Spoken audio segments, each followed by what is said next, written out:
السلام علیکم ورحمۃ اللہ وبرکاتہ۔ میرا نام عامر قادری ہے اور آپ دیکھ رہے ہیں ہمارا یوٹیوب چینل۔ سب سے پہلے تاجدار مدینہ صلی اللہ تعالی علیہ وسلم کی ذات پاک پر درود پاک کا نذرانہ پیش کر لیتے ہیں۔ اللہم صلی وسلم وبارک علی سیدنا و مولانا محمد معدن الجود الکرم وعلی آلہ وصحبہ وبارک وسلم۔ ناظرین محترم، کچھ درد، کچھ باتیں، کچھ کیفیات، کچھ لمحات ایسے بھی ہوتے ہیں کہ جن کو انسان لفظوں میں بیان نہیں کر سکتا،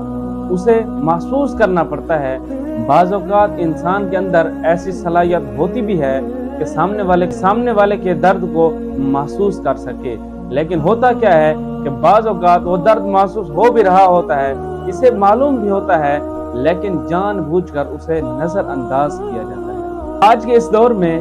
لوگوں کو ایک ایسے شخص کی ضرورت ہے کہ جو ان کے ساتھ بیٹھے، ان کی تکلیف کو اپنی تکلیف جانے، ان کے درد کو اپنا درد جانے، ان کے غم کو سنے، ان کی تکلیفات کو سنے، ان کے ساتھ کچھ گھڑیاں گزارے، ان کی بات کو سنے، ان کے اوپر جو گزر رہی ہے اس کو سنے تاکہ ان کا غم ہلکا ہو۔ لیکن آج کل کیا ہے، ہمیں اپنی ہی پڑی ہوتی ہے، کوئی بتاتا بھی ہے کہ میرے ساتھ ایسی تکلیف گزر رہی ہے یا میں ان تکلیفات سے گزر رہا ہوں، تو آگے سے کیا جواب ملتا ہے کہ ہاں ہو جاتا ہے، موسم خراب چل رہا ہے، طبیعت بگڑ جاتی ہے۔ تو ہمیں چاہیے یہ تھا کہ ہم اس کے ساتھ بیٹھتے، اس کو تسلی دیتے کہ بھائی جان کچھ نہیں ہوتا، اللہ پاک آپ کو شفا عطا فرمائے گا، اللہ پاک آپ کی یہ تکلیف کو دور فرمائے گا، اللہ پاک آپ کے ان دردوں کو دور فرما دے گا، تمام تکلیفات کو اللہ تبارک و تعالیٰ آپ سے دور کر دے گا۔ اگر ہم اس طرح کی پیار بھری باتیں اس کے ساتھ کر لیتے تو وہ انسان بھی خوش ہو جاتا۔ آج ہمارے معاشرے کو ایک ایسے شخص کی ضرورت ہے کہ جو اپنی مصروفیات سے ٹائم نکال کر